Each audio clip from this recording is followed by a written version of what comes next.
मैंने उस स्टूडेंट को मैसेज किया जिससे मेरी 2 दिन से कोई बात नहीं हुई थी। पर अगले ही सेकंड सामने से मुझे एक सेल्फी आ गई। इससे पहले कि मैं उस तस्वीर की सुंदरता को निहार पाता, मैसेज तुरंत डिलीट हो गया। मैं रिहर्सल कर रही हूं। मैं फोन में उस मैसेज को देखता रहा और वो वापस ली गई सेल्फी मेरे दिमाग में घूमती रही। मेरे चेहरे पर अपने आप मुस्कान आ गई। सुमिंग, तू अकेले के लिए क्या मुस्कुरा रहा है बे? मैं तुरंत होश में आया। अरे कुछ नहीं भाई, वैसे हमें ग्राउंड में एंट्री तो मिल नहीं रही है, यहां खड़े खड़े क्या करेंगे? नेट कैफे चले क्या? अबे नहीं यार, कल रात 1 बजे तक गेम खेला है, अब और नहीं खेलना। बाकी दोनों रूममेट्स को भी कुछ काम था, तो हम सब अपने अपने रास्ते निकल गए और मैं हॉस्टल आ गया। हॉस्टल पहुंचते ही मुझे दादी का फोन आया। सुमिंग, तू बड़ा नालायक हो गया है रे। पंख निकल आए हैं तेरे। इतने दिन हो गए कॉलेज गए, अपनी बूढ़ी दादी को एक फोन तक नहीं किया। अरे दादी, अभी हाल ही में तो मिलिट्री ट्रेनिंग खत्म हुई है, बस दिमाग से निकल गया था। बड़ा आया भुलक्कड़।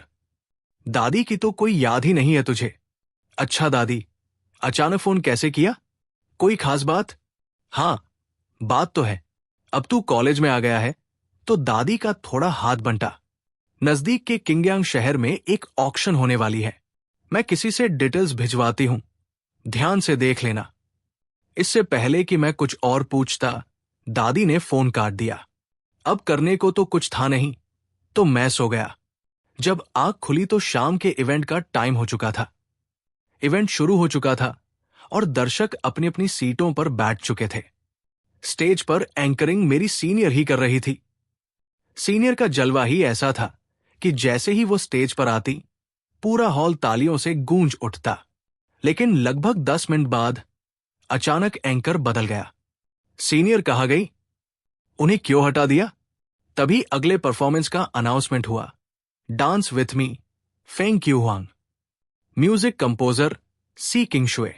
सीनियर का नाम सुनते ही पूरे हॉल में शोर मच गया। दूसरी तरफ बैठे कॉलेज के बड़े अफसर भी आपस में बातें करने लगे। सीधो, तुम्हारी होने वाली बहू सी किंगशुए का रुतबा तो तुमसे भी ज्यादा लग रहा है। तुम एजुकेशन इंडस्ट्री के हेड हो और किंगशुए एक छोटी सी लड़की, फिर भी उसकी पॉपुलैरिटी तुमसे ज्यादा है। अरे ये सब तो बच्चों का प्यार है। तभी मेरी सीनियर स्टेज के बीचों बीच आई। जैसे ही पियानो और साजों की धुन गूंजी, पूरा हॉल एकदम शांत हो गया। 10 मिनट का वो जादुई परफॉर्मेंस जैसे ही खत्म हुआ, लोग हैरान रह गए। वंस मोर, एक गाना और, कितना कमाल का बजाया है, एक और गाना हो जाए। भीड़ का ऐसा पागलपन देखकर नया एंकर घबरा गया। उसे समझ ही नहीं आ रहा था कि क्या करे। सी किंगशुए ने माइक संभाला। आप सब शांत हो जाइए, अभी एक ही गाना खत्म हुआ है, मैं अगले गाने के लिए रेडी नहीं हूं। चलिए अगले परफॉर्मर को आने दीजिए। पास बैठा टाइटन मुझसे बोला, सुमिंग, तुझे म्यूजिकल इंस्ट्रूमेंट्स की कोई समझ है क्या? चलना, साथ में सीखते हैं। ये सब तो टैलेंट का खेल है यार। अरे गुजेंग के मुकाबले शहनाई या ढोल कनगाड़े भी बुरे नहीं होते। मुझे ढोलक और बड़े ड्रम्स बजाने का थोड़ा बहुत आइडिया है, सिखाओ तुझे? तू ड्रम बजा सकता है? हाँ, सिर्फ ड्रम ही नहीं, बड़े वाले नगाड़े भी बजा सकता हूं। जब मेरे दादाजी जिंदा थे, वो बहुत बड़े आर्टिस्ट थे। बचपन में उन्हीं से सीखा था। अबे ड्रम तो मैंने सिर्फ गांव के मेलों में देखा है, वो तो तेरे जितने बड़े होते हैं, तेरी पतली कमरिया से बजेगा वो। मैं हंस पड़ा। अरे सब ढोलन गाड़े एक जैसे नहीं होते, बस इत्तेफाक की बात है, कभी टाइम मिला तो बजा के दिखाऊंगा। दूसरी तरफ एंकर सी किंगशुए से बात कर रहा था। हमारे कॉलेज में कोई अलग से म्यूजिक डिपार्टमेंट तो है नहीं, तो ऐसा करते हैं, क्लब के कुछ स्टूडेंट्स को बुला लेते हैं और सब साथ मिलकर आखिरी गाना बजाते हैं। हाँ ठीक है, तुम फोन करके स्टूडेंट्स को जल्दी बुला लो। कुछ ही देर में कुछ स्टूडेंट्स आ गए, पर फिर भी ड्रम बजाने वाले की कमी थी। एंकर ने सीधे स्टेज से ही ऑडियंस से पूछ लिया, क्या यहां कोई ऐसा स्टूडेंट है जिसे क्लासिकल साज बजाना आता हो? कोई भी साज चलेगा। हमारे आखिरी शो के लिए कुछ लोगों की जरूरत है। मुझे बिल्कुल उम्मीद नहीं थी कि मेरे बगल में बैठा टाइटन सीधे मेरा हाथ हवा में उठा देगा। हमारे पास बंदा है, चल सुमिंग, आज नाम कमाने का टाइम आ गया है। इससे पहले कि मैं संभल पाता, टाइटन ने मुझे खींचकर खड़ा कर दिया। वो स्टूडेंट, प्लीज आप बैक स्टेज आ जाइए, एंकर ने चिल्लाकर कहा। टाइटन के बच्चे, तूने फंसा दिया मुझे। अब जब बात यहां तक आ ही गई थी तो मैं चुपचाप बैक स्टेज चला गया। वहां से किंगशुए और बाकी लोग गाने पर डिस्कस कर रहे थे। मुझे वहां देखकर सीनियर हैरान रह गई। सुमिंग, तुम यहां क्या कर रहे हो? मैं थोड़ा झेम गया। अरे, मैं तो खुद नहीं आना चाहता था। किंगशुए, क्या तुम इसे जानते हो? हां, जानती हूं, पर अभी जान पहचान का टाइम नहीं है। गाना फाइनल करते हैं। सबने परफॉर्मेंस डिसाइड कर ली, पर अभी भी एक ड्रमर की कमी थी। जब कोई कुछ नहीं बोला तो मैंने धीरे से हाथ उठाया। अगर आप लोग कहें तो मैं ट्राई करूं? सी किंगशुए ने अचरज से पूछा, तुम्हें ड्रम बजाना आता है? हां, आता है। जब हमारी नजरें मिली तो सीनियर की आंखों में एक हल्की सी घबराहट और चमक आ गई। जल्दी ही सब सेट हो गया और एंकर ने आखिरी शो का अनाउंसमेंट किया। हमारा आखिरी परफॉर्मेंस है, the Prince of kin broke the एबिस। जैसे ही एंकर के शब्द खत्म हुए, ड्रम की भारी गूंज और साजों की धुन पूरे हॉल में छा गई। मैं पूरे जोश के साथ नगाड़ा बजा रहा था और पीछे बैठी सी किंगशुए चुपचाप मेरी पीठ को घूर रही थी। उसका दिल हैरान था। उसने कभी नहीं सोचा था कि मैं इतना जबरदस्त ड्रम बजा सकता हूं। परफॉर्मेंस खत्म हुई। जब मैं बैक स्टेज आया तो सी किंगशुए ने देखा कि आसपास कोई नहीं है। वो मेरी तरफ देखकर मुस्कुराई। आज तुमने बहुत अच्छा बजाया। तुम अब तक के सबसे बेस्ट ड्रमर हो जो मैंने देखे हैं। सीनियर की ऐसी तारीफ सुनकर मैं शर्मा गया। मैं कपड़े चेंज करने जा रही हूं, तुम हॉस्टल वापस जाओ। इसके बाद मैं हॉस्टल लौट आया। लड़कों के सामने थोड़ी शेखी बघारी और सोने की तैयारी करने लगा। पर अभी मैं आधे रास्ते ही पहुंचा था कि पीछे से एक जाने पहचानी आवाज आई, छोटे सु। मैंने मुड़कर देखा। अंकल, आप यहां क्या कर रहे हैं? अरे कुछ नहीं, मैं तो बस तुम्हारा कॉलेज इवेंट देखने आया था। आज तुम्हारी परफॉर्मेंस बहुत शानदार थी। मैंने शर्माते हुए सिर हिलाया। वैसे सु, कल रात को आंटी ने तुम्हें घर पर खाने पर बुलाया है। मैंने किंगशुए से कहा है कि वो तुम्हें पिक कर लेगी। घर पर खाना? हां, आंटी ने कहा है कि इस बार वो खुद खाना बनाएंगी। उन्होंने मुझसे ये भी पूछने को कहा है कि तुम्हें क्या पसंद है, ताकि वो पहले से तैयारी कर सके। अंकल, मैं खाने में कोई नखरे नहीं करता, पर क्या इस बारे में किंगशुए को पता है? कैंटीन में डिनर का टाइम हो चुका था और स्टूडेंट्स की भीड़ लगातार अंदर आ रही थी। बाहर बारिश हो रही थी तो सब लोग एक ही काम कर रहे थे, अपनी छतरियां समेटना, अपने कपड़े और जिस्म से पानी पोंछना और खाने की गरम गरम खुशबू का पीछा करना।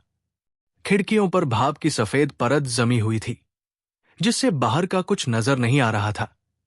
बस बारिश की टप-टप आवाज सुनाई दे रही थी। ऐसी सुहानी शाम में साथ बैठकर गरम खाना खाना भी किसी सुकून से कम नहीं था। ये वॉन्टन ट्राई कर, बहुत जबरदस्त बने हैं। अरे हां, रुक। फांग युआन ने कटोरे से छोटा चम्मच उठाने की सोची, पर वेई झेन ने पहले ही एक वॉन्टन आधा काटकर उसके मुंह की तरफ बढ़ा दिया था। वेई झेन की खाने की अपनी ही आदत थी। उसे हर खाने के साथ सूप चाहिए ही होता था। चाहे सुबह का नाश्ता हो या देर रात का स्नैक, बिना सूप के उसका काम नहीं चलता था। आज दोपहर में भी उसने टोमेटो राइस खाया था। स्टील ब्रिज के पास वाले स्टॉल के इस गरम वॉन्टन की खुशबू ही अलग थी। वेई झेन खास तौर पर इसे खरीद कर लाया था और फांग युआन को खिला रहा था। फांग युआन पहले तो थोड़ा झेम गया, पर फिर उसने मुंह खोलकर एक बाइट ले ही ली। सच में यार, कमाल का टेस्ट है। देखा, मैंने कहा था ना कि मैं झूठ नहीं बोलता। वेई झेन के चेहरे पर चौड़ी मुस्कान आ गई। कमरे के दो लड़कों के बीच का ये प्यार और भाईचारा देखने में तो बड़ा प्यारा लग रहा था। पर इसे देखकर लियू नान और क्वान याफेंग का दिल मचल गया। ओहो, ओ हमारी छोटी झेनझेन, हमें भी तो वॉन्टन खिला दो ना। क्वान याफेंग ने मुंह बनाकर मटकते हुए फांग युआन की थाली में से चावल उठाने की कोशिश की। हॉस्टल के चारों लड़कों में से सबसे बड़ा यानी क्वान याफेंग दिल का बड़ा साफ और सीधा साधा था। हट्टा कट्टा शरीर और एकदम भोलू दिमाग। बस उसकी रंगत थोड़ी सांवली थी, वरना वो सीधे साधे इंसान की मिसाल था। दूसरा था लियू नान, जो उत्तर का रहने वाला साफ सुथरा और बेबाक लड़का था। उसकी पर्सनैलिटी एकदम सीधी थी और क्लास की लड़कियों के बारे में अपनी राय देने में वो सबसे आगे रहता था। हालांकि हिम्मत दिखाने के मामले में जरा कच्चा ही था। और वेई झेन थोड़ा अलग था। छोटा सा कद, मासूम सा चेहरा और एकदम नर्म मिजाज। आमतौर पर लड़कियों को ऐसे ही लड़के अपने बॉयफ्रेंड के तौर पर पसंद आते हैं, पर उसे देखकर यह अंदाजा लगाना मुश्किल था कि वो कभी जलन भी महसूस कर सकता है। वेई झेन ने त्योरिया चढ़ाकर कहा, खाना है तो खुद उठाकर खाओ ना, नाटक क्यों कर रहे हो? कटोरी तुम्हारे मुंह के सामने ही तो रखी है, पर फांग युआन के मामले में तुम मुझसे बहस करने मत आना, समझे? भागो यहां से। क्वान याफेंग बेचारगी से मुंह बनाकर रह गया। उसने चुपचाप अपना चम्मच उठाया और 2 वॉन्टन अपने मुंह में ठूंस लिए। लियू नान मन ही मन हंस रहा था, पर अगले ही पल क्वान याफेंग ने उसे गर्दन से दबोच लिया। अबे हंस क्या रहा है? खाना खा रहा हूं मैं। लड़कों की महफिल में ऐसी छोटी मोटी मस्ती चलती ही रहती थी। फांग युआन चुपचाप ये सब देख रहा था और उसकी आंखों में हल्की सी मुस्कान थी। सच तो यह था कि बचपन से लेकर आज तक उसे जितने भी लड़के मिले थे, सब दिल के अच्छे ही थे। शायद ही कोई बुरा निकला हो। जब वो कॉलेज आया तो उसके रूममेट्स भी बहुत जिंदादिल निकले। कॉलेज के पहले ही दिन जब वो हॉस्टल के इस कमरे में आया था, तभी उसे समझ आ गया था कि यहां की जिंदगी कभी बोरिंग नहीं होने वाली। लड़कों का हॉस्टल लड़कियों के हॉस्टल से काफी अलग होता है। लड़कियों के बीच झगड़े बहुत जल्दी होते हैं। 4 लड़कियों के कमरे में अक्सर 4-5 अलग व्हाट्सएप ग्रुप बन जाते हैं। शायद यही लड़के और लड़कियों में फर्क होता है। बातें करते करते लियू नान ने जिक्र छेड़ा, वैसे सुबह जो लियू टिंग्युए मिली थी, वो बंदी सही लग रही थी यार। सच कहूं तो वो बिल्कुल मेरी पसंद जैसी है। अच्छा, और तेरी कोई ऐसी पसंद भी है जो तुझे ना भाए? वेई झेन ने तंज कसा, और लियू टिंग्युए के बारे में तो तू सोचना भी मत। स्कूल के जमाने से ही उसके पीछे लड़कों की लाइन लगी रहती है। तेरे जैसा सीधा लड़का तो उसके चक्कर में 3 महीने भी नहीं टिक पाएगा। क्वान याफेंग ने मुंह में चावल भरते हुए हिचकिचाते हुए कहा, अरे बड़े भैया, आपको इतनी परख कैसे है? ये मेरी परख नहीं है, वेई झेन ने कहा। जब मैं हाई स्कूल में था तब सुना था कि उसके पीछे कई लड़के पड़े हुए थे।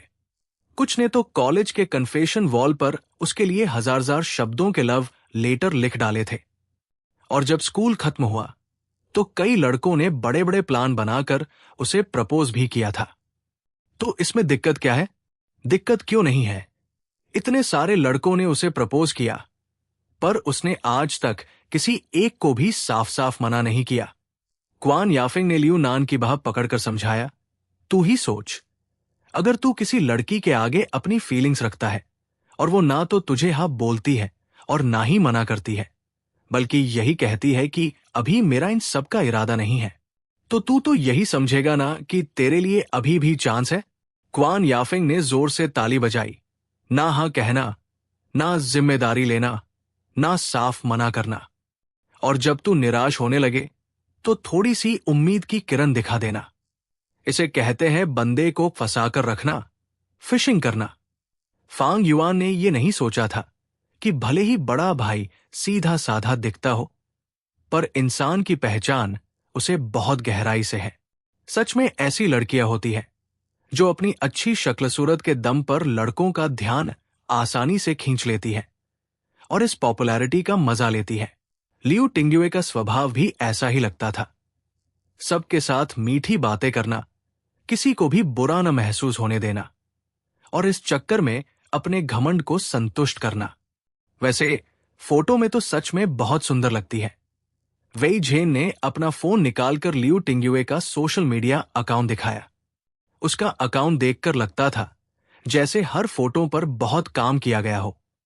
हर एक पोस्ट बड़े ध्यान से चुनी गई थी। उसने फोन फांग युआन की तरफ बढ़ा दिया। फांग युआन ने एक नजर देखा और हैरान रह गया।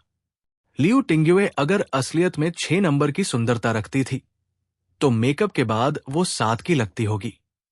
पर फिल्टर, पॉलिशिंग, कंटूरिंग और ब्राइटनेस के पूरे खेल के बाद तो वो इंटरनेट की बड़ी बड़ी इन्फ्लुएंसर्स को टक्कर दे रही थी।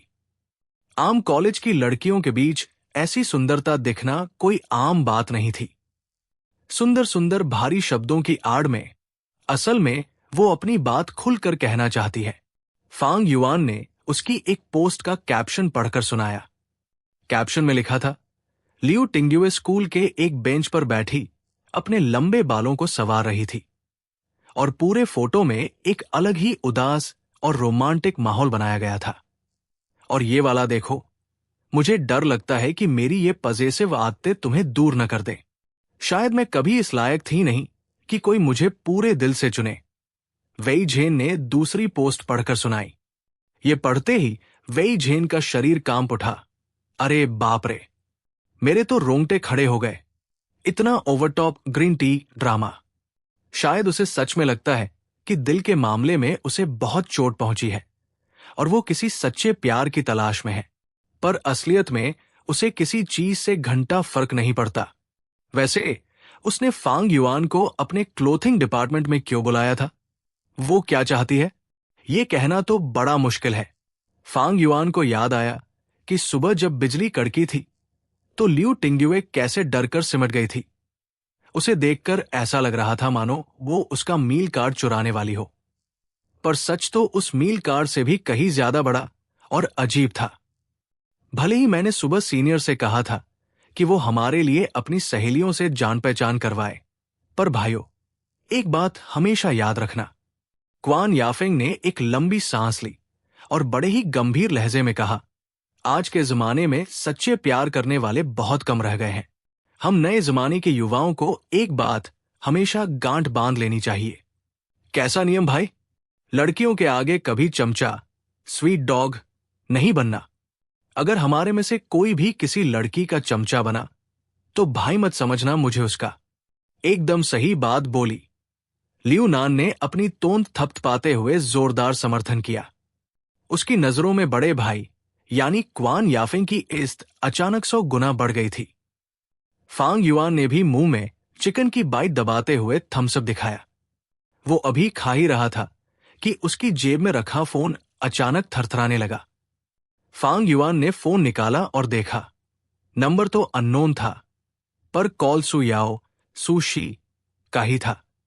उसने कॉल पिक किया तो दूसरी तरफ से वही जानी पहचानी आवाज आई। अरे, पहचानो तो मैं कौन? मुझे नहीं पता, फोन रख रहा हूं। अरे रुक रुक रुक। फोन में से अचानक घबराहट भरी आवाज आई। मुझे बस तुमसे एक बात करनी है, इतने रूखे मत बनो ना। पहली ही लाइन सुनते ही फांग युआन समझ गया था। सुशी से 6 महीने तक रोज फोन पर बात की थी। उसकी आवाज न पहचान पाना तो नामुमकिन था। जो कहना है साफ साफ कहो। वो, असल में मैं तुमसे हमारे रिश्ते को ठीक करने के बारे में बात करना चाहती थी। फांग युआन, क्या तुम आज फ्री हो? सु याओ बड़े ही संभल कर और मीठे लहजे में बोल रही थी। उसकी वो मखमली और प्यारी आवाज सच में किसी का भी दिल पिघला दे। अगर सुबह वाली बहस न हुई होती तो शायद फांग युआन का रवैया इतना खराब न होता। कल तो वो थोड़ा पिघल भी गया था कि अगर मौका मिले तो आमने सामने बैठकर साफ साफ सच बात कर ली जाए। पर फांग युआन को सुशी का वो टीचर वाला रोब झाड़ना जरा भी पसंद नहीं था। आखिर वो किसे अपनी धौंस दिखा रही है? माना कि तुम टीचर हो, पर प्राइवेट लाइफ में तो तुम मेरी एक्स गर्लफ्रेंड ही होना। पर्सनल रिश्ते में तो बराबरी होनी चाहिए। पर सुशी को या तो टीचर बनकर ऊपर बैठना है या फिर एकदम गिड़गिड़ाना है। क्या अजीब बीमारी है। फांग युआन ने साफ कहा, मिस सु, अगर आप बराबरी से बात नहीं कर सकती तो रहने ही दीजिए। आज मैं बिजी हूं, मेरे पास टाइम नहीं है। तो फिर क्या मैं तुम्हें कल पिक कर लूं? सू याओ की आवाज में उम्मीद जाग उठी, जैसे उसने मन ही मन सोच लिया हो कि दोनों साथ बैठकर बातें कर रहे हैं। कल शाम को मेरी क्लासेस बहुत देर तक है और रात को मैंने रूममेट्स के साथ बास्केटबॉल खेलने का प्लान बनाया है। खेल के बाद बाहर जाने की हिम्मत नहीं बचेगी। तो फिर परसों? परसों भी नहीं। अरे, 2 ही दिन तो खेलोगे, परसों तो टाइम होगा ना। परसों मुझे आराम करना है, दिन भर सोऊंगा। तुम रोज रोज का बहाना नहीं बना सकते ना। हाँ, बना सकता हूं। मैं पूरा बिजी हूं, बाहर जाने का टाइम नहीं है। हूं, आज तुम बिजी हो, कल थक जाओगे, परसों तुम्हें जल्दी सोना है। मुझे लगता है तुम मुझसे मिलना ही नहीं चाहते। बिल्कुल सही गेस किया तुमने। जब फांग युआन ने यह कहा तो फोन पर सू याओ की तरफ से एकदम सन्नाटा छा गया। फांग युआन को सिर से लेकर पैर तक एक अजीब सा सुकून मिला। सुबह बहुत लेक्चर झाड़ रही थी ना, बोल रही थी कि तुम्हें किसी की सीख की जरूरत नहीं है। जब जताने का इतना ही शौक है तो अब भुगतो। फांग युआन का दिल एकदम शांत और संतुष्ट हो गया। अगर और कोई बात नहीं है तो मैं फोन रख रहा हूं, कहकर उसने सीधे कॉल कट कर दिया। क्या हुआ तीसरे? किसका फोन था? रूममेट्स ने पूछा। किसी का नहीं। फांग युआन मुस्कुराया और वापस खाना खाने लगा। पर टेबल पर बैठे बाकी लड़के देख सकते थे कि फोन काटने के बाद फांग युआन का मूड अचानक काफी अच्छा हो गया था। लेकिन अभी खाना खत्म भी नहीं हुआ था कि उसका फोन फिर से थरथराया।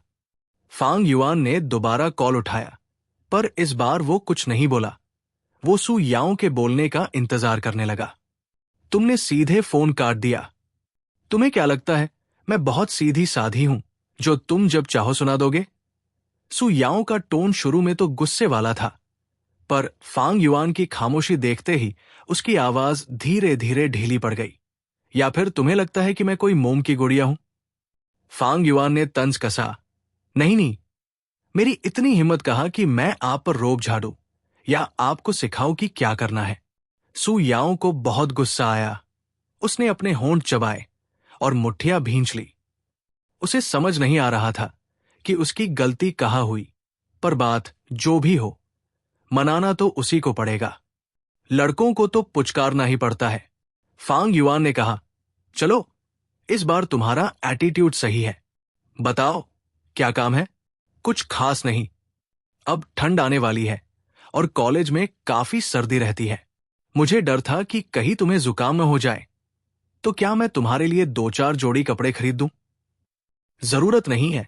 जरूरत कैसे नहीं है? आगे चलकर तुम मेरे बॉयफ्रेंड बनोगे तो अच्छे से तैयार होकर रहना पड़ेगा ना, वरना लोग कहेंगे कि सू याओ का बॉयफ्रेंड अच्छे कपड़े भी अफोर्ड नहीं कर सकता। किसी दिन मैं तुम्हारे पूरे हॉस्टल के लड़कों के लिए कपड़े खरीद दूंगी। फांग युआन को लगा कि वो थोड़ा ज्यादा ही फेंक रही है, पर उसकी बात में दम तो था। हॉस्टल के सबके लिए खरीदेगी?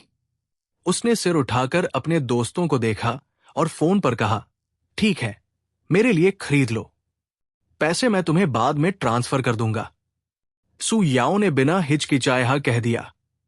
उसका दिल खुशी से झूम उठा। 2-3 दिन की मशक्कत के बाद आखिरकार उसे फांग युआन का व्हाट्सएप ग्रीन बबल वापस मिल ही गया था। हालांकि फांग युआन ने उसे मैसेज भेजा था। पहली बात, मैंने पैचअप के लिए हां नहीं कहा है। मुझे बस लगता है कि कपड़ों की चॉइस में लड़कियों का टेस्ट बेहतर होता है। पर सू याओ के लिए साफ साफ मना न करना ही बहुत बड़ी बात थी। फांग युआन ने 2 बार फोन काटकर अपना खाना खत्म किया। उसे कपड़े खरीदने का सिरदर्द नहीं पालना पड़ेगा। लड़कों के लिए हर सीजन में नए कपड़े चुनना बड़ा झंझट का काम होता है। पहले तो वो सीधे दुकान पर जाता, जो हाथ लगा पहनकर देखा और बिल चुका दिया, या फिर ऑनलाइन ऑर्डर कर दिया। सुशी रोज इतने सुंदर कपड़े पहनती थी, तो कपड़े चुनने की समझ तो उसमें थी ही। फांग युआन इतनी आसानी से मानने वाला नहीं था, पर वो सुशी के पिछले 2 दिनों के ड्रामे को देखकर थोड़ा हैरान भी था। ये लड़की आखिर चीज क्या है? मेरे लिए कितना गिर सकती है? खाना खत्म करके सब कैंटीन से बाहर निकले। अभी उन्होंने छतरी निकाली भी नहीं थी कि फांग युआन की जेब में फोन फिर बजने लगा। इस बार उसने चिढ़कर फोन कान से लगाया। एक बार में पूरी बात खत्म नहीं कर सकती क्या? अबे खरगोश, ये क्या बकवास कर रहा है रे तू? फोन से इतनी जोर की आवाज आई कि फांग युआन की रूह कांप गई। कॉल पर सू याओ नहीं, उसकी मम्मी थी। उजाले से भरे लिविंग रूम के फर्श पर कालीन बिछा हुआ था, जिस पर नंगे पैर चलने में भी काफी सुकून मिलता था। पर्दे पूरी तरह से बंद नहीं थे।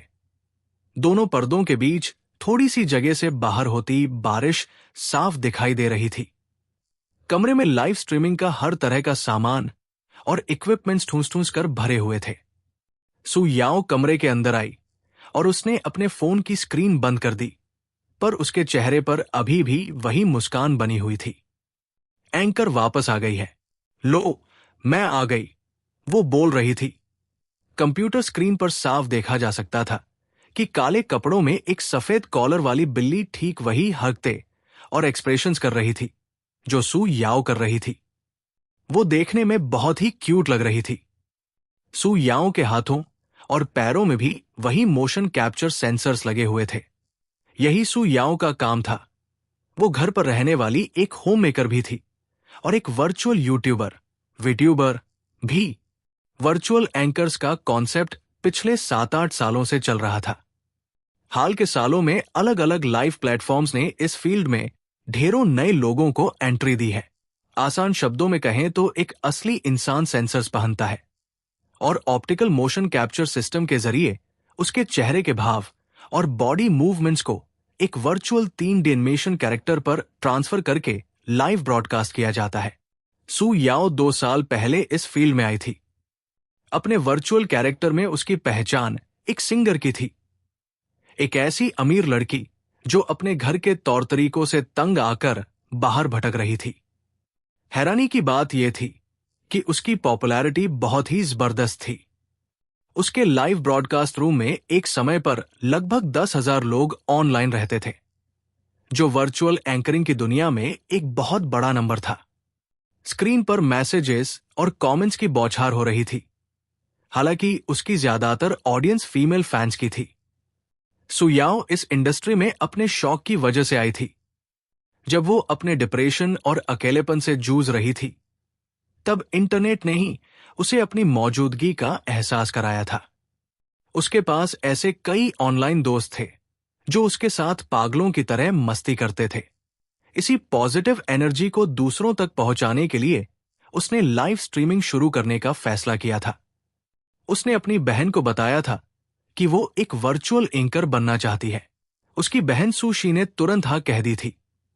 उसने सू याओ के लिए सारे महंगे इक्विपमेंट्स खरीदे, उसके साथ गाने की प्रैक्टिस की और यहां तक कि उसके लिए स्क्रिप्ट लिखने में भी मदद की, भले ही वो स्क्रिप्ट बाद में काम ना आए हो। इस तरह सू याओ का लाइव स्ट्रीमिंग का सफर शुरू हुआ।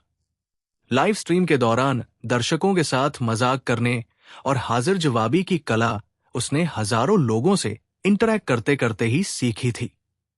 चलो ठीक है, कमरे में सू याओ ने अपने सीधे हाथ को किसी शतरंज के खिलाड़ी की तरह हवा में झुकाया। अब मैं आपके लिए आखिरी गाना गाऊंगी और इसके बाद आज की स्ट्रीम यही खत्म करेंगे। कमेंट्स में बाढ़ आ गई। एंकर इतनी जल्दी क्यों जा रही हो? 3 दिन में तो एक बार लाइव आती हो और वो भी सिर्फ 3 घंटे में बंद कर रही हो। पक्का गेम खेलने जा रही होगी। मैं तो चाहता हूं कि एंकर अपने पैर मेरे मुंह में रखते। सू याओ को लाइव ब्रॉडकास्ट करते हुए 2 साल हो चुके थे, इसलिए वो ऐसी उल्टी सीधी बातें करने वाले व्यूअर्स को आसानी से हैंडल करना सीख चुकी थी। उसने ऐसे कमेंट्स को पूरी तरह इग्नोर कर दिया। उसने अपनी उंगलियां पियानो के कीबोर्ड पर रखी, एक गहरी सांस ली, आंखें बंद की और अपनी उंगलियों को बड़ी नजाकत से चलाने लगी। हर एक सुरीला सुर कीबोर्ड से साफ गूंजने लगा और उसी के साथ उसकी मीठी और नर्म आवाज हवा में तैरने लगी। सामने गाड़ी में बैठी लड़की कोई आम हस्ती नहीं लग रही थी। एकदम यूजी, परिपक्व, ग्लैमर्स और बॉसलेडी लुक वाली बड़ी बहन स्टाइल। उसकी खूबसूरती ऐसी थी कि बड़ी बड़ी फिल्म स्टार्स भी उसके आगे फीकी पड़ जाए। ड्राइविंग सीट पर बैठकर उसने थोड़े अन्य से अंदाज में शियाओवान की तरफ देखा और बोली, शियाओवान। शियाओवान की तो जैसे सांस ही अटक गई। वो पूरी तरह सुन्न रह गई। उसने कुछ सेकंड तक सु याओ को टकटकी लगाकर देखा और हकलाते हुए बोली, क्या क्या तुम ही याओ याओ जांग हो? हां, बैठो गाड़ी में। भले ही सु याओ खुद अंदर से थोड़ी झेंप रही थी, पर शियाओवान को असहज महसूस न कराने के लिए उसने गर्मजोशी से जवाब दिया, हे भगवान, क्या मैं कोई सपना देख रही हूं? शियाओवान की आंखें फटी की फटी रह गई। तुम देखने में इतनी खूबसूरत हो याओ याओ। मुझे तो अपनी आंखों पर यकीन ही नहीं हो रहा कि ये सच में तुम हो। सु याओ के लंबे खुले बाल, उसकी कातिलाना पर्सनैलिटी और अट्रैक्टिव एटीट्यूड देखकर शियाओवान इतनी नर्वस हो गई कि उससे तारीफ के शब्द भी नहीं निकल रहे थे। सु याओ मुस्कुराई, शियाओवान, तुम भी बहुत क्यूट हो। पर यार, ये कंट्रास्ट बहुत ज्यादा है। गाड़ी में बैठे कई मिनट बीत चुके थे, पर शियाओवान अभी भी बार बार मुड़कर सु याओ को ही देख रही थी। उसके ख्यालों में तो याओ याओ उसकी तरह ही कोई चुलबुली, नटखट और मस्तीखोर सी लड़की होगी। उसने सपने में भी नहीं सोचा था कि असली जिंदगी में उसकी दोस्त एक क्लासी और रॉयल यूजी निकलेगी। ड्राइव करते हुए सु याओ का मूड तो अच्छा था, पर उसके चेहरे पर वही शांत और थोड़ा गंभीर भाव बना हुआ था, जिससे पहली नजर में कोई भी उसे बेहद एटीट्यूड वाली समझ ले। उसकी लंबी टांगे, उसकी ये जबरदस्त पर्सनैलिटी और ऊपर से ये लग्जरी पोशकार। तुम लगातार मुझे ही ताड़े जा रही हो, क्या इरादा है? सु याओ थोड़ा शर्माते हुए बोली। आखिर पहली बार सामने मिल रही थी। याओ याओ, मैं तो तुम्हारी दीवानी हो गई हूं। तुम मुझे ऐसे मत देखो, वरना मैं तुम्हारी फोटो जियाओंगशु XHS पर डालकर तुम्हें वायरल कर दूंगी। सु याओ हंस पड़ी। पहले तो मुझे यकीन नहीं हो रहा था कि तुम ही याओ याओ हो, पर तुम्हारे हंसते ही मुझे भरोसा हो गया। फिर शियाओवान ने चुपके से अपनी टांगों को देखा और फिर सु याओ की लंबी, स्लिम टांगों पर नजर डाली। उसने एक ठंडी सांस भरी। इंसान और इंसान के बीच का फर्क तो कभी कभी इंसान और जानवर से भी ज्यादा बड़ा लगता है। याओ याओ, मेरी एक रिक्वेस्ट है। हां बोलो शियाओवान, हमारी इतनी अच्छी दोस्ती है, जो कहना है साफ कहो। शियाओवान ने अपने होंठ चबाए और रोनी सूरत बनाकर बोली, क्या तुम मुझे थोड़ा सा डांट सकती हो? मुझे तुम्हारी इस बॉसलेडी आवाज में डांट सुननी है। उधर लांजिंग यूनिवर्सिटी के कैंपस में अपनी मम्मी से फोन पर बात करने के बाद फांग युआन का मूड पूरी तरह ऑफ हो चुका था। वो हॉस्टल के कमरे में बेड पर लेटा लेटा बस ठंडी सांसें भर रहा था। तीसरे, आंटी सच में तुम्हारी बहुत फिक्र करती है ना? रूममेट ने पूछा। हां, फांग युआन ने मुंह दूसरी तरफ घुमाया और दीवार से टिका लिया। वो अपनी घबराहट और उलझन को शब्दों में बयां नहीं कर पा रहा था। जाहिर है उसकी मां उससे प्यार करती थी, पर वो एक टीचर भी थी और उन पेरेंट्स जैसे थी जो अपने बच्चे को हर हाल में सफल देखना चाहते हैं। ऐसी माताओं में कंट्रोल करने की आदत बहुत जबरदस्त होती है। फांग युआन कई बातों के लिए साफ मना कर सकता था, पर इस बार किसी और ने उसकी मां को बीच में घसीट लिया था। अब उसके पास हुक्म मानने के अलावा कोई रास्ता नहीं था, वरना घर पर उसका जीना हराम हो जाता। परेशान होकर वो बेड से उठा, जैकेट पहनी और बिना कुछ कहे हॉस्टल के कमरे से बाहर निकल गया। उसके जाने के बाद लियू नान ने दरवाजे की तरफ देखा और ये कन्फर्म करके कि वो दूर चला गया है, चाय की चुस्की लेते हुए पूछा, तीसरे को क्या हुआ यार? मैंने उसे कभी इतना परेशान नहीं देखा। और मम्मी से एक एक घंटे तक कौन बात करता है? अरे, तुमने तीसरे की मम्मी को देखा नहीं है? दूसरे रूममेट ने सहरते हुए कहा। जब हम 12वीं में थे तो वही हमारी क्लास टीचर थी। भाई साहब, स्कूल के दिनों की याद आते ही मेरे तो रोंगटे खड़े हो जाते हैं। चाहे लड़का हो या लड़की, उनकी क्लास में सबकी सिट्टी-पिट्टी गुम रहती थी। बाप रे, तभी मैं सोचूं, टीचर पेरेंट्स सच में बहुत डरावने होते हैं। सिर्फ डरावने नहीं, हाई स्कूल में तीसरे का आधा दबदबा तो उसकी मम्मी की वजह से ही था। कोई लड़की उससे बात करने की हिम्मत नहीं करती थी। सबको डर लगता था कि कहीं उसकी मम्मी उन्हें अलग से बुलाकर क्लास न ले ले। हॉस्टल में सब फांग युआन के स्कूल के दिनों के किस्से शेयर कर रहे थे और उधर फांग युआन कैंपस से बाहर निकल चुका था। बाहर सड़क पर एक बेहद लग्जरी कार खड़ी थी। फांग युआन उसमें जाकर बैठ गया। कार में बैठा आदमी दिखने में बिल्कुल फांग युआन जैसा ही था। बस उसकी चौड़ी छाती और ढलती उम्र उसकी मैच्योरिटी बयां कर रही थी। वो कम से कम 40 से 45 साल का लग रहा था। तुम्हें देखना इतना आसान कहा। फांग युआन को बगल में बैठते देख उस आदमी के चेहरे पर एक हल्की सी मुस्कान आ गई। बिना उस सख्त बिजनेस वाले अंदाज के वो काफी दयालु दिख रहा था। अध्याय 21। फॉर्च्यून 500 कंपनी का मेरा जिद्दी बाप। डैड। फांग युआन ने औपचारिकता निभाते हुए एक फीकी मुस्कान दी। डैड शब्द सुनते ही उस अधेड़ उम्र के इंसान के चेहरे की झुर्रियां जैसे खिल उठीं। उसकी गहरी आंखों में एक अजीब सी खुशी और संतोष तैर गया। बॉस, मैं बाहर जाकर एक सिगरेट पीकर आता हूं। ड्राइवर बहुत समझदार था। उसने जेब से सिगरेट निकाली और बाहर का इशारा करते हुए गाड़ी से उतर गया। कार का दरवाजा बंद हुआ और अंदर सिर्फ फांग युआन और जियांग जेंगफेंग रह गए। जियांग जेंगफेंग ने अपने बेटे को बहुत समय से नहीं देखा था, इसलिए अचानक उसका बाप का प्यार उमड़ पड़ा। उसने फांग युआन के सिर पर हाथ फेरने के लिए हाथ आगे बढ़ाया, पर फांग युआन ने आदत से मजबूर होकर अपना सिर पीछे हटा लिया। कार का माहौल अचानक थोड़ा भारी हो गया। असलियत किसी भी फिल्मी कहानी से कहीं ज्यादा अजीब थी। फांग युआन ने यह बात आज तक किसी को नहीं बताई थी। उसके दो बाप थे, एक वो जिसने उसे पाला था, पालक पिता, और दूसरा ये उसका सगा बाप। ये सच उसे 12वीं क्लास में आकर पता चला था, जब उसके माता पिता ने खुद उसे सब सच बताया। उसे बहुत छोटी उम्र में अनाथालय से गोद लिया गया था, जिसकी कोई यादें उसके पास नहीं थी। उसे तो बस बचपन से इतना याद था कि उसकी मम्मी के जुलो काउंटी वाले छोटे से घर में 2 बेडरूम थे। इतनी कम जगह थी कि उसके पास पढ़ाई करने का अलग कमरा तक नहीं था। उसे याद था कि जब उसका परिवार उस घर में शिफ्ट हुआ था, तब गर्मी के दिन थे। उसके मम्मी पापा सामान समेट रहे थे और छोटे से फांग युआन को सोफे पर बिठा दिया गया था। छत पर टंगा स्टील का पंखा इतनी जोर जोर से आवाज कर रहा था कि वो डर के मारे उसे ताकता रहता था कि कहीं वो नीचे न गिर जाए।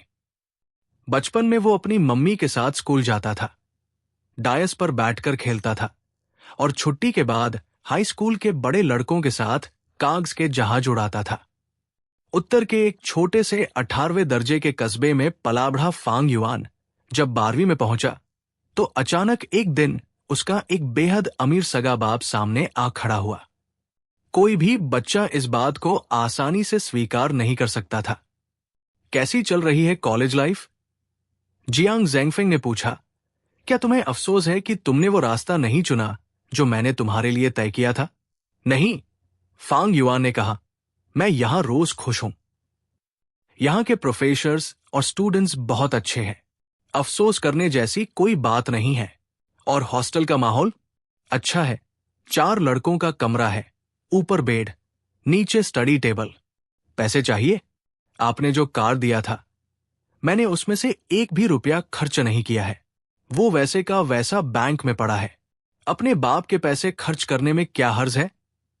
जियांग जेंगफेंग ने सवाल किया। फांग युआन चुप रहा। वो सही से खा रहा था, अच्छे कपड़े पहन रहा था। उसे पैसों की कोई कमी नहीं महसूस होती थी। जियांग जेंगफेंग ने एक ठंडी सांस ली। सच कहूं तो मुझे अफसोस होता है। मुझे तुम्हें पढ़ाई के लिए विदेश भेज देना चाहिए था। कभी कभी जिंदगी में एक कदम पीछे रहने का मतलब 10 कदम पीछे होना होता है। तुम्हें और बेहतर एजुकेशन मिल सकती थी। फांग युआन का दिमाग खराब होने लगा। उसे ऐसे पेरेंट्स की सोच बिल्कुल समझ नहीं आती थी। सब के सब अपने बच्चों पर कंट्रोल जमाना चाहते हैं। सब चाहते हैं कि बच्चा उसी लकीर पर चले जो उन्होंने खींची है। तो क्या तुम सच में कॉलेज खत्म करके ताजिंदगी किसी मामूली नौकरी के चक्कर में पड़े रहना चाहते हो? जियांग ज़ेंगफिंग ने त्योरियां चढ़ाई। इसमें बुराई क्या है? आम इंसान यही तो करते हैं। बाकी लोग कर सकते हैं, पर तुम नहीं। मैं क्यों नहीं कर सकता? क्योंकि मेरी अरबों की संपत्ति का वारिस आखिरकार तुम्ही को बनना है। मैंने अपनी वसीयत लिख दी है। मुझे तुम्हें पढ़कर सुनाने की जरूरत नहीं है। जियांग ज़ेंगफिंग थोड़ा गुस्से में आ गया। फांग युआन उसकी बनाई लीक पर चलने को बिल्कुल तैयार नहीं था। उसका कोई बड़ा सपना नहीं था। वो बस एक आम इंसान की तरह अपनी जिंदगी जीना चाहता था। बेटा, तुम्हें अंदाजा भी नहीं है, तुम्हारी बाप की कंपनी पिछले साल दुनिया की टॉप 500 कंपनियों, ग्लोबल फॉर्चून 500 में शामिल थी। जानते हो इसका क्या मतलब है? जिस चीज के लोग सपने देखते हैं वो तुम्हें बनी बनाई मिल रही है और तुम मना कर रहे हो। 18 साल के फांग युआन ने अभी दुनिया के थपेड़े नहीं खाए थे।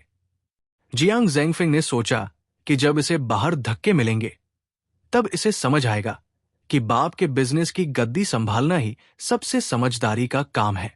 फांग युआन खामोश रहा। 12वीं में भी जब जियांग ज़ेंगफिंग उसे अपने पास ले गया था ताकि बड़े शहर के टॉप स्कूल में पढ़ा सके, तब फांग युआन का दिल हर पल अपने पुराने कस्बे जुलो काउंटी लौटने के लिए तड़पता रहता था। नए माहौल में ढलना उसके लिए बहुत मुश्किल था और आखिरकार वो वापस लौट आया था। उस वक्त जियांग ज़ेंगफिंग ने उसके डिप्रेशन को देखकर जबरदस्ती करना छोड़ दिया था और उसे एक आम बच्चे की तरह पढ़ने दिया था। पर शर्त यही थी कि उसे एक अच्छे कॉलेज में एडमिशन लेना होगा। अच्छा सुनो, जियांग ज़ेंगफिंग ने बात बदली। अब तुम्हें हॉस्टल में रहने की जरूरत नहीं है। मैं तुम्हारे लिए कागजात बनवा देता हूं। बाहर कोई फ्लैट रेंट पर ले लो।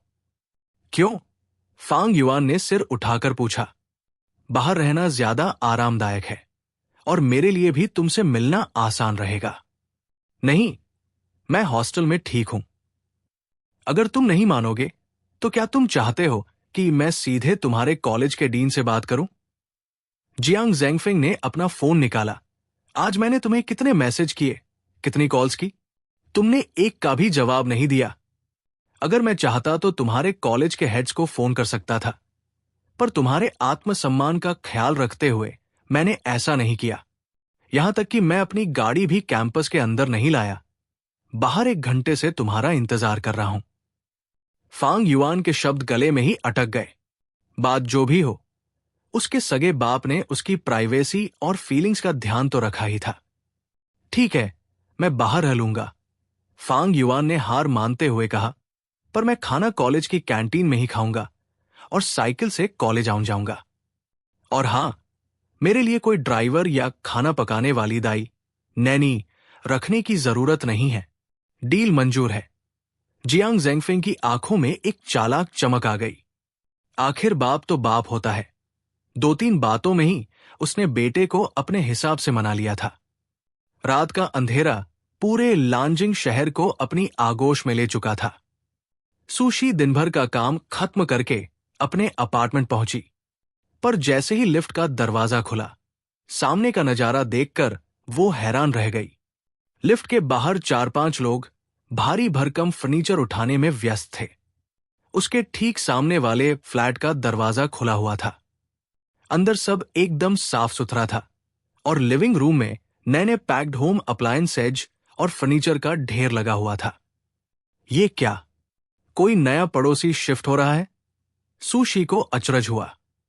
उसने ये फ्लैट 2 साल से ज्यादा समय से रेंट पर लिया हुआ था, पर सामने वाला दरवाजा कभी खुलते नहीं देखा था।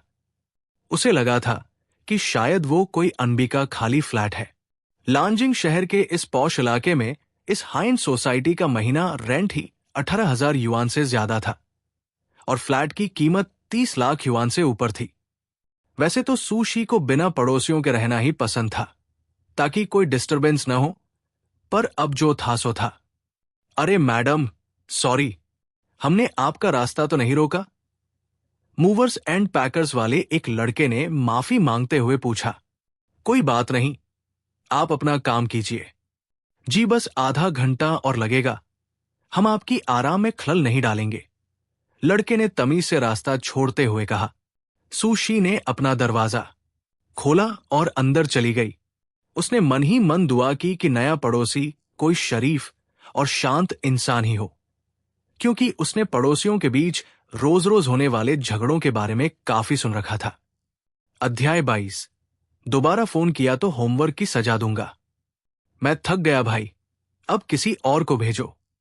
फांग युआन ने अपनी टी शर्ट से चेहरे का पसीना पोंछा और बास्केटबॉल कोर्ट के किनारे आकर मिनरल वाटर की बोतल से लंबे लंबे घूंट भरने लगा। कोर्ट पर बाकी लड़के भी पसीने से तरबतर थे।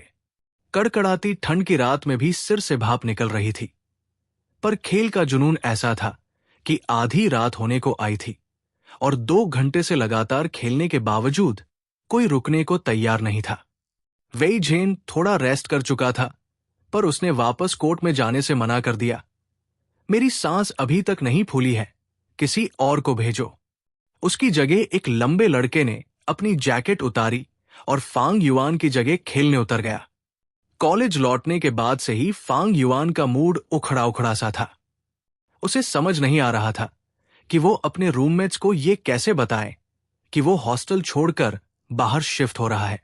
सब साथ में इतने खुश थे और उसके जाने से माहौल खराब हो जाता। उसे लग रहा था जैसे वो अपने दोस्तों को धोखा दे रहा है। वैसे तीसरे, तुमने लियू टिंग्युए के मैसेज का रिप्लाई दिया कि नहीं? वेई झेन ने पूछा। मैं भूल गया, फांग युआन ने पानी पीते हुए कहा। उसने पूछा था कि बाद में क्या कर रहे हो, पर मुझे रिप्लाई करने का टाइम ही नहीं मिला। वैसे क्या तुम culture and fashion department join करने की सोच रहे हो? हाँ, सोच तो रहा हूं। खाली बैठने से अच्छा है कुछ काम कर लिया जाए, वेई झेन बोला। तो फिर ज्वाइन कर लो। फांग युआन के इस जवाब पर वेई झेन की आंखें फटी रह गई। तुम सच में मान गए? मुझे लगा तुम वहां बिल्कुल नहीं जाना चाहते। मेरा जाने का कोई इरादा नहीं था। फांग युआन ने एक ठंडी सांस ली, पर आज मम्मी का फोन आया था। उन्होंने पूछा कि क्या मैं स्टूडेंट काउंसिल ज्वाइन कर रहा हूं। हमारे पेरेंट्स को हमेशा लगता है कि कॉलेज में ऐसी जगह जाने से बच्चे की पर्सनैलिटी डेवलप होती है। अब मम्मी की बात टालने की हिम्मत मुझ में कहा। फांग युआन को अपनी मां की वो गंभीर आवाज याद आ गई। एक मां का अपने बेटे पर जो रौब और कंट्रोल होता है, उसका कोई जवाब नहीं। ये डर की वजह से नहीं, बल्कि इस डर से था कि कहीं उसका ज्यादा विरोध करने पर घर में कोई नया तूफान न खड़ा हो जाए। मां बात बात पर भावुक हो जाएंगी और फिर रोते हुए कहेंगी, तुम अब मेरी एक नहीं सुनते। उनकी उस रोज रोज की डांट फटकार से मुझे और ज्यादा तकलीफ होगी। फांग युआन ने अपनी जैकेट से फोन निकाला, व्हाट्सएप खोला और लियू, सीनियर लियू को तमीज से एक रिप्लाई टाइप करके भेज दिया।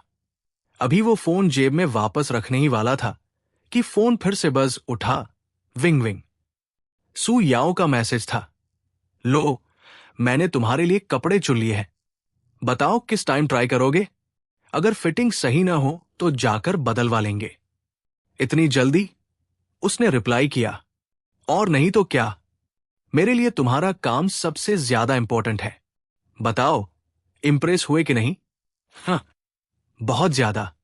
वैसे मैं थोड़ी देर में फ्री हूं। तो फिर कॉलेज आ जाओ, कहीं बैठकर बात करते हैं। अरे फांग युआन, तुम जानबूझकर मेरी बात को इग्नोर कर रहे हो ना? मैंने तुमसे साफ साफ पूछा था। सामने मिलने पर पूछ लेना। फांग युआन ने फोन की स्क्रीन बंद कर दी। उसके होठों पर हल्की सी मुस्कान तैर गई। माहौल बिल्कुल वैसा ही हो गया था जैसा उनके ऑनलाइन रिलेशनशिप के दिनों की मिठास में हुआ करता था। उसने जैकेट सही की, रूममेट्स को बताकर चुपचाप कॉलेज से बाहर की तरफ निकल गया। कपड़ों के अलावा वो आज रात उस किराए के अपार्टमेंट को भी जाकर देखना चाहता था जो उसके अमीर बाप ने लिया था, ताकि अंदाजा लग सके कि कॉलेज से वो कितनी दूर है। कैंपस से बाहर निकलकर फांग युआन लगभग एक पूरी सड़क पार कर चुका था। उसकी टांगें थक गई थी। उसे लग रहा था जैसे वो सू याओ से मिलने नहीं, बल्कि किसी सीक्रेट एजेंट की तरह जासूसी मिशन पर आया हो। जगह भी छुपानी पड़े और यह ध्यान भी रखना पड़े कि यूनिवर्सिटी का कोई स्टूडेंट उन्हें साथ न देख ले। आखिरकार यूनिवर्सिटी स्ट्रीट के मोड़ पर उसने दाएं बाएं देखा। पास ही खड़ी एक लग्जरी कार का शीशा नीचे हुआ। अंदर बैठी सु याओ ने हाथ हिलाकर उसे जल्दी से कार में बैठने का इशारा किया। फांग युआन थोड़ा हैरान हुआ। जब वो फ्रंट सीट पर बैठा तो उसे सिर्फ सीक्रेट एजेंट वाली फीलिंग ही नहीं आ रही थी, बल्कि ऐसा लग रहा था जैसे कोई 18 साल का कॉलेज स्टूडेंट किसी अमीर मैच्योर मैडम के साथ डेट पर निकला हो। चेहरे पर इतनी हैरानी क्यों है? सु याओ ने पूछा। एक स्टूडेंट को अपनी टीचर के साथ ज्यादा बदतमीजी नहीं करनी चाहिए, पर एक एक्स बॉयफ्रेंड अपनी एक्स गर्लफ्रेंड के साथ थोड़ा हक तो जता ही सकता है। सु याओ के चेहरे पर फैली खुशी देखकर फांग युआन को भरोसा हो गया कि इस वक्त वो टीचर वाले रोल में नहीं, बल्कि अपनी प्राइवेट लाइफ में है। इसलिए उसने भी अपनी झिझक छोड़ दी। पिछली बार ब्रेकअप के वक्त तुमने कहा था कि तुमने बहुत मेहनत की है, तब जाकर आज इस मुकाम पर पहुंची हो। मुझे लगा तुम बहुत गरीब रही होगी। मेहनत करने का मतलब ये थोड़े ही है कि इंसान गरीब हो। सच तो ये है कि मैं बहुत अमीर हूं, सु याओ ने मुस्कुराते हुए कहा। हां, वो तो अब दिख रहा है। तो क्या तुम्हें अमीर लड़कियां पसंद है? सु याओ ने अपनी आंखें मटकाते हुए पूछा। आज उसने बेहद स्टाइलिश और अट्रैक्टिव कपड़े पहने थे, वही लुक जिसकी तारीफ शियाओवान ने भी दिल खोलकर की थी। ड्राइविंग सीट पर बैठी सु याओ के चेहरे पर हल्का सा मेकअप था, पर वो इतनी खूबसूरत लग रही थी कि शब्दों में बयां करना मुश्किल था। लंबे बूट्स के साथ शॉर्ट स्कर्ट जिसमें से उसकी गोरी टांगे झलक रही थी, और फिटेड टॉप उसकी बॉडी के ग्रेस को साफ उभा रहा था। वो फांग युआन की तरफ थोड़ा झुकी। उसकी बॉडी से आती हल्की सी खुशबू ने फांग युआन का ध्यान खींच लिया।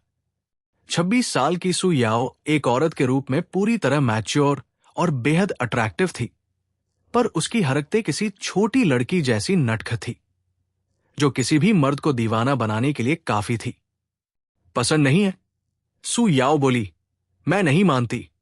अभी अभी तुमने मेरी टांगों की तरफ देखा था। कोई भी मर्द देखेगा, इसका मतलब ये नहीं कि वो पसंद ही करता है। रास्ते में कोई खूबसूरत लड़की दिख जाए तो भी मैं देख लेता हूं, रील्स में भी देख लेता हूं। तो क्या सिर्फ एक नजर देखने का मतलब प्यार होना होता है? कोई तुक नहीं है इस बात का। फांग युआन सफाई देने लगा। इतनी जल्दी में सफाई क्यों दे रहे हो? फांग युआन को इतनी संजीदगी से एक्सप्लेनेशन देते देख सु याओ खिलखिलाकर हंस पड़ी। उसकी इस हंसी ने उसके चेहरे पर और भी निखार ला दिया। उसने हाथ बढ़ाकर फांग युआन की टांग को हल्का सा धक्का दिया। नर्म आवाज में बोली, देखना है तो साफ साफ देखो न जाई फांग युआन। मैंने ये कपड़े खास तुम्हारे देखने के लिए ही तो पहने हैं। अपनी हद में रहो। फांग युआन ने उसका हाथ परे हटाया। अरे, तुम सिर्फ देख ही नहीं सकते। अगर तुम मुझसे पैचअप कर लो तो मुझे छू भी सकते हो। जरा सोचो, मेरी टांगे कितनी स्मूथ और खूबसूरत है। मैडम, प्लीज ऐसा मत कीजिए। कैसा? मैंने क्या किया? सु याओ ने फांग युआन का हाथ अपनी तरफ खींचा, अपने होंठ दबाए और उसकी आंखों में आंखें डालकर घूरती रही। बताओ ना, मैंने क्या किया? मिस सुशी, कृपया अपनी टीचर वाली मर्यादा का ध्यान रखें। फांग युआन के मुंह से ये सुनते ही सु याओ एकदम ठिठक गई। उसके चेहरे की मुस्कान पल भर में जम गई और एक्सप्रेशन एकदम ठंडे पड़ गए। उसने चिढ़कर मुंह बनाया और फांग युआन का हाथ छोड़ दिया। बोरिंग, ये कहते हुए उसने कपड़ों से भरा एक सुंदर पैकेट फांग युआन की गोद में फेंक दिया। फांग युआन ने खोलकर देखा तो हैरान रह गया। अंदर सिर्फ एक कपड़ा नहीं था, एक मोटी जैकेट, एक स्वेटर और एक बहुत ही कंफर्टेबल फैब्रिक का ट्राउजर भी था। तुम सच में खरीद लाई? और नहीं तो क्या। 2 घंटे तक शॉपिंग मॉल में भटकती रही, पता नहीं किसके लिए। शायद मेरे दिमाग में ही फितूर चढ़ा हुआ था। सु याओ ने ताना मारते हुए कहा। Thank you, madam. अगर दोबारा मुझे मैडम कहा तो मैं तुम्हें होमवर्क की सजा दूंगी। सु याओ ने आंखें मटकाते हुए झूठे गुस्से से कहा, अगर काम पूरा नहीं हुआ तो छड़ी से मारूंगी। कहते कहते उसने गाड़ी का इंजन स्टार्ट कर दिया। फांग युआन ने डरने का नाटक करते हुए पैकेट को कसकर पकड़ लिया। तुम मुझे कहाँ ले जा रही हो? जाहिर है कहीं खाना खाने। दोपहर से घूम रही हूं। भूख के मारे मेरी आंतें कुलबुला रही है। ठीक है, खाना खाने के बाद मुझे एक जगह चलना होगा। कहा? मैंने एक फ्लैट रेंट पर लिया है। हॉस्टल छोड़कर वही शिफ्ट होने का प्लान है। शिफ्ट हो रहे हो? सु याओ ने अचानक उसकी तरफ मुड़कर देखा। उसकी आंखों में एक अजीब सी चमक आ गई। तब तो मेरा तुमसे मिलना और आसान हो जाएगा। उसकी सारी उदासी पल भर में हवा हो गई और वो खुशी से खिल उठी। सु याओ ने मन ही मन सोचा कि शायद फांग युआन ने उस दिन उसकी चुपके से डेटिंग करने वाली बात सुन ली थी और उसे लगा होगा कि कॉलेज में मिलना सेफ नहीं है, इसलिए उसने अकेले में मिलने के लिए खास तौर पर यह फ्लैट किराए पर लिया है। हद है, ये लड़का भी मुंह से भले ही नाना करता रहे, पर दिल ही दिल में मेरे साथ अकेले टाइम स्पेंड करना चाहता है। जितना वो सोचती जा रही थी, उसकी खुशी उतनी ही बढ़ती जा रही थी। उसकी आंखों के कोने खुशी से सिमट गए थे और होठों पर मुस्कान रुक ही नहीं रही थी। पर तुमने मुझसे एक बार भी सलाह नहीं ली। कहाँ लिया है फ्लैट? मुझे सही एड्रेस याद नहीं है, अभी देखकर बताता हूं। अगर तुम्हें वो पसंद न आए तो हम बदल लेंगे। मेरे पास बहुत पैसे हैं, मैं बहुत अमीर हूं। सु याओ ने सीना चौड़ा करके एकदम सीरियस टोन में कहा, कम से कम तुम्हें पालने के लिए तो मेरे पास काफी पैसे हैं। रुको रुको, तुम्हें पसंद क्यों आना चाहिए? फांग युआन का दिमाग कुछ सेकंड के लिए काम करना बंद कर गया। अध्याय 23। हां, मैं इसकी सौतेली मां हूं। क्या मुझे यह बताने की जरूरत है? भले ही तुम उम्र में मुझसे छोटे हो, पर अचानक इतने समझदार और केयरिंग बन जाते हो। भले ही तुम मुंह से न कहो, पर मैं सब समझती हूं। सु याओ ने फांग युआन की तरफ देखने से बचते हुए कहा और ड्राइविंग पर ध्यान देने का नाटक करने लगी। उसने सच में यह नोटिस कर लिया था कि फांग युआन का दिल बहुत साफ है। ऊपर से भले ही कितना भी रूखा और कठोर बने, पर अंदर से बेहद सीधा और दयालु है। पहली बार जब वे मिले थे तो उसने खुद अपनी जैकेट उतारकर उसे पहना दी थी। कॉलेज के तालपोखर पाउंड के पास जब उनकी बहस हुई थी, तब भी वो अपनी आवाज धीमी ही रख रहा था ताकि कोई दूसरा न सुन ले। और ब्रेकअप के बाद भले ही वो कितना भी गुस्सा क्यों न हुआ हो, पर जैसे ही सु याओ ने थोड़ा सा पुचकारा, उसका गुस्सा तुरंत शांत हो गया। उसने सिर्फ 2-4 कड़वी बातें सुनाई, पर उसे कभी सच में परेशान नहीं किया। आधे से ज्यादा ध्यान तो उसने इसी बात पर लगा रखा था कि अलग रहने से दोनों को एकांत में मिलने और प्यार जताने का पूरा मौका मिलेगा। उफ, दिल में तो यही था, पर ऊपर से कितना शरीफ बन रहा है। सु याओ को अच्छी तरह मालूम था कि फांग युआन का यह पहला प्यार है। पहली ही मोहब्बत में एक लड़का अगर इतनी परवाह करे और इतनी समझदारी दिखाए, तो इसका मतलब वो दिल से इस रिश्ते को निभा रहा है। उसने सही इंसान चुना था। उसे अब अपने फैसले पर पूरा यकीन हो गया था। अगर ऐसे लड़के को हाथ से जाने दिया तो ताजिंदगी पछतावे के अलावा कुछ नहीं मिलेगा। तुम्हें जो सोचना है सोचो। फांग युआन ने नजरें नीचे झुका ली। इसके बाद दोनों के बीच थोड़ी देर खामोशी छा गई। कार के अंदर का माहौल हल्का सा रोमांटिक हो गया था। दोनों एक दूसरे को कनखियों से ताकते और जैसे ही नजरें मिलती, तुरंत नजर चुराकर गंभीर बनने का नाटक करने लगते। मोहब्बत का भी अजीब फितूर है।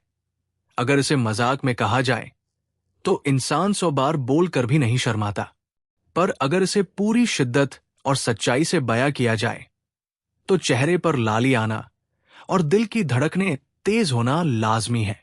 यह हल्की सी झिझक कुछ पलों तक बनी रही, फिर सु याओ से रहा नहीं गया। उसने दबी आवाज में पूछा, फांग युआन, सच सच बताओ, तुम मुझसे प्यार करते हो ना? उसने ये सवाल इतने मासूम अंदाज में पूछा कि उसकी पहली वाली दबंग और बोल्ड इमेज गायब हो चुकी थी। उस बेहद खूबसूरत और मैच्योर चेहरे पर इस वक्त किसी 16 साल की नौसिखिया लड़की जैसी उम्मीद चमक रही थी। वो बिना पल के झपकाए फांग युआन को ताक रही थी, बस एक हां सुनने के लिए। तुम्हें पता तो है फांग युआन ने मुंह दूसरी तरफ घुमाकर खिड़की के बाहर देखना शुरू कर दिया। ये सुनते ही भले ही सु याओ को उम्मीद थी, पर उसके गाल शर्म से लाल हो गए और उसने अपने रसीले होंठ दबा लिए। ये मासूम सा इकरार इतना मीठा था कि अगर वो इस वक्त अपने घर में होती तो खुशी के मारे बिस्तर पर गिरकर तकियों में मुंह छिपाकर चिल्लाने लगती। उसकी आंखें खुशी से सिमट गई थी। पर कुछ लोग ऐसे भी हैं जो बात बात पर ठंडे गर्म मिजाज दिखाते हैं। पता नहीं क्या बीमारी है। फांग युआन ने ताना मारा। मैंने कब तुम्हें इग्नोर किया? क्या तुम्हें नहीं लगता कि तुम हद करती हो? पिछली बार क्लास में मिली तो चेहरे पर गुस्सा चढ़ाकर डांटने लगी।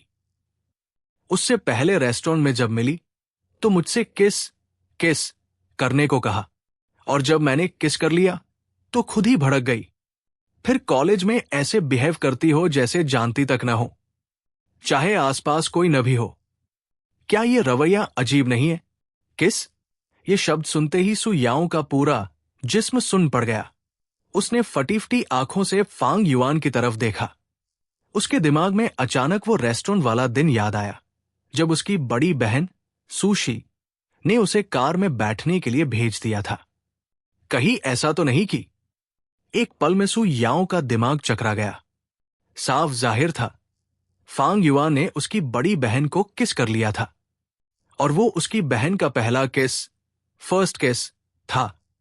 तभी तो उसकी बहन सुशी कॉलेज में फांग युआन पर इतना भड़क रही थी और उससे दूरी बनाकर रख रही थी।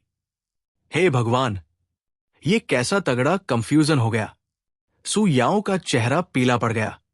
वो कुछ देर चुप रही, फिर हिम्मत जुटाकर बोली, फांग युआन, असल में बात यह है कि मैं वो सच उगल देना चाहती थी। इस तरह का धोखा उसके दिल पर बोझ बन रहा था, पर वो कैसे समझाए? क्या सच जानने के बाद फांग युआन उसे माफ करेगा? ये जानकर कि दो बहनों ने मिलकर उसे ऑनलाइन डेटिंग के नाम पर बेवकूफ बनाया, कोई भी इंसान गुस्से से पागल हो जाएगा। असल में कॉलेज में तुम्हारे साथ थोड़ा सख्त बिहेव करने की मेरी कुछ मजबूरियां थी। प्लीज इसे दिल पर मत लेना। अकेले में मैं इसकी भरपाई कर दूंगी। रेड लाइट पर गाड़ी रोकते हुए सु याओ ने बेहद शर्मिंदगी से माफी मांगी। आखिरकार वो पूरी बात बताने की हिम्मत नहीं जुटा पाई। बड़ी मुश्किल से तो रिश्ता सुधरा था। इस वक्त सच बताकर सब बर्बाद करने की बेवकूफी वो नहीं कर सकती थी। उसने मन ही मन तय किया कि सही मौका मिलते ही सब साफ साफ बता देगी। आधे घंटे बाद दोनों ने एक रेस्टोरेंट में खाना खाया। इस दौरान फांग युआन ने कपड़े ट्राई किए तो जैकेट थोड़ी छोटी निकली। शाम का वक्त था, इसलिए वे कपड़े बदलवाने लांजिंग शहर के सबसे पॉश माओये शॉपिंग कॉम्प्लेक्स, माओये बिल्डिंग चले गए। इमारत के ऊपरी फ्लोर के एक शांत और आलीशान कोने में वो बुटीक था। फांग युआन पहली बार ऐसे हाई एंड ब्रांडेड स्टोर में आया था। दुकान में ग्राहक न के बराबर थे, पर कई महिला सेल्स गर्ल्स साफ सुथरी यूनिफॉर्म में तैनात थी। मॉल में एंटर करने से लेकर लिफ्ट तक और फिर दुकान के अंदर आने तक फांग युआन को लगा कि लोग उन्हें अजीब नजरों से घूर रहे हैं। यहां तक कि स्टोर की सेल्स गर्ल्स भी उन दोनों को ही ताके जा रही थी। मैडम, सर, कपड़ों में कोई दिक्कत है? हां, ये जैकेट थोड़ी छोटी है, एक साइज बढ़ा दे दो, और इसके मैचिंग के 2-3 और ऑप्शंस भी दिखाओ, सु याओ ने हुक्म देने वाले अंदाज में कहा। वो यहां की रेगुलर कस्टमर लग रही थी। वो आराम से सोफे पर बैठ गई और मुस्तैद स्टाफ ने तुरंत उसके आगे कॉफी सर्व कर दी। फांग युआन भी उसके बगल में बैठा और धीरे से फुसफुसाया, मुझे ऐसा क्यों लग रहा है कि सब लोग सिर्फ मुझे ही ताड़ रहे हैं? नॉर्मल है, मैं पहली बार किसी लड़के को अपने साथ यहां लाई हूं। पर मॉल के रास्ते में भी लोग अजीब तरह से क्यों देख रहे थे? शायद उन्हें लगता है कि हमारी जोड़ी थोड़ी अनमैच्ड है। सु याओ ने आंख मारते हुए असली वजह बता दी। 26 साल की सु याओ का ग्लैमर्स और मैच्योर अवतार और 18 साल के फांग युआन का सीधा साधा मासूम कॉलेज स्टूडेंट वाला लुक, 8 साल का उम्र का फासला साफ नजर आ रहा था। क्या हम सच में बिल्कुल मैच नहीं कर रहे? फांग युआन को बात पूरी तरह समझ नहीं आई। यकीन नहीं आता तो किसी से पूछ लो। सु याओ ने मुस्कुराते हुए एक सेल्स गर्ल को इशारा करके बुलाया। सेल्स गर्ल तमीज से पास आई।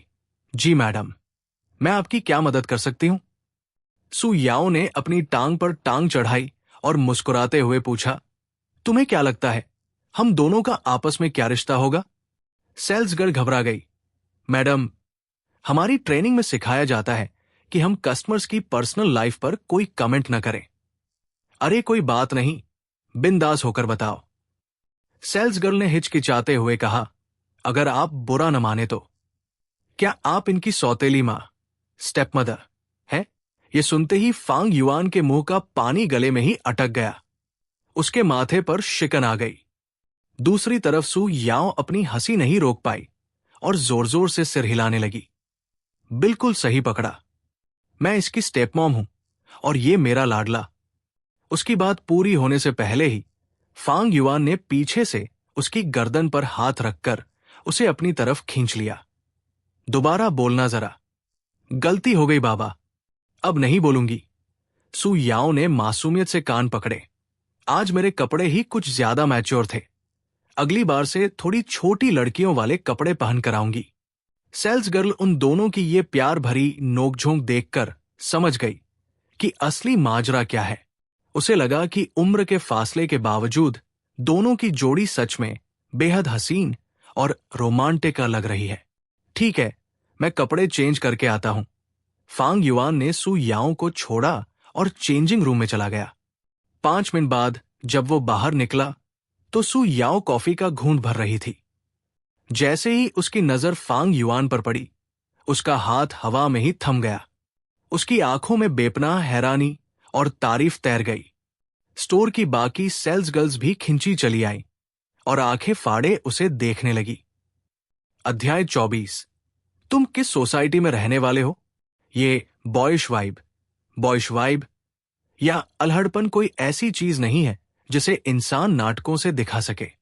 ये उम्र के एक खास दौर में ही आती है, जहां त्वचा में नयापन होता है और आंखों में थोड़ी झिझक, थोड़ी बेफिक्री होती है। कुछ सालों बाद जब यह दौर गुजर जाता है तो इसकी जगह कड़े दाढ़ी के तिनके और बढ़ता हुआ पेट ले लेता है। 18 साल का फांग युआन जब उस नए आउटफिट में बाहर निकला तो उसने मासूमियत और स्मार्टनेस की परिभाषा ही बदल दी थी। सबको अपनी तरफ ताकते देख फांग युआन थोड़ा झेम गया। उसने शीशे में खुद को देखा। सब कुछ तो नॉर्मल था। बहुत बहुत अच्छे लग रहे हो, सु याओ ने संभलते हुए कहा। ठीक ही है, कंफर्टेबल है। फांग युआन जेबें टटोलने लगा।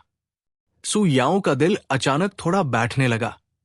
उसने नोटिस किया कि सेल्स गर्ल्स तारीफ करने के लिए आगे नहीं आ रही थी, क्योंकि वो फांग युआन के लुक को देखकर एक पल के लिए सुन पड़ गई थी। अगर ये लड़का कॉलेज में ऐसे कपड़े पहनकर घूमेगा तो लड़कियां इस पर लाइन मारने में कोई कसर नहीं छोड़ेंगी। और ये ठहरा सीधा साधा, किसी को मना करना भी नहीं आता। सु याओ के अंदर पोजेसिवनेस और असुरक्षा की भावना जाग उठी। फांग युआन ने उसकी इस उलझन पर ध्यान नहीं दिया। उसने फटाफट कपड़े बदले, बिल पे किया और दोनों पार्किंग की तरफ चल दिए।